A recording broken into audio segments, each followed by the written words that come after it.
ഉയർന്ന ബുദ്ധിശക്തിയുള്ള ആളുകളുടെ 6 ശീലങ്ങൾ ഇതാണ്. 1. അവർ സ്വയം സംസാരിക്കുന്നു.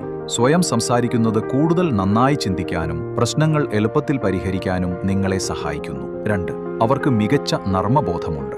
തമാശകളും രസകരമായ കാര്യങ്ങളും ആസ്വദിക്കുന്നത് നിങ്ങളെ കൂടുതൽ സർഗാത്മകനാക്കുകയും കഠിനമായ സാഹചര്യങ്ങൾ നന്നായി കൈകാര്യം ചെയ്യാൻ സഹായിക്കുകയും ചെയ്യുന്നു. 3. അവർ ഏകാന്തത ഇഷ്ടപ്പെടുന്നു. ഒറ്റയ്ക്ക് സമയം ചെലവഴിക്കുന്നത് കൂടുതൽ ആഴത്തിൽ ചിന്തിക്കാനും സ്വയം മനസ്സിലാക്കാനും സഹായിക്കുന്നു. 4. അവർ തുറന്ന മനസ്സുള്ളവരാണ്. പുതിയ ആശയങ്ങൾ സ്വീകരിക്കാനുള്ള മനസ്സ് പ്രശ്നങ്ങൾ പരിഹരിക്കാനും ക്രിയാത്മകമായ പരിഹാരങ്ങൾ കണ്ടെത്താനും സഹായിക്കുന്നു. 5. അവർക്ക് ശക്തമായ ഒബ്സർവേഷൻ സ്കിൽ ഉണ്ടാവും. മറ്റുള്ളവർ ശ്രദ്ധിക്കാത്ത കാര്യങ്ങളും വിശദാംശങ്ങളും അവർ ശ്രദ്ധിക്കുകയും മനസ്സിലാക്കുകയും ചെയ്യുന്നു. ഇത് മികച്ച തീരുമാനങ്ങൾ എടുക്കാൻ അവരെ സഹായിക്കുന്നു. 6. അവർ പരാതിപ്പെടാറില്ല. പ്രശ്നങ്ങളിൽ ശ്രദ്ധ കേന്ദ്രീകരിക്കുന്നതിനു പകരം അവർ പരിഹാരങ്ങൾ കണ്ടെത്തുകയും നല്ല മാറ്റങ്ങൾ വരുത്തുകയും ചെയ്യുന്നു.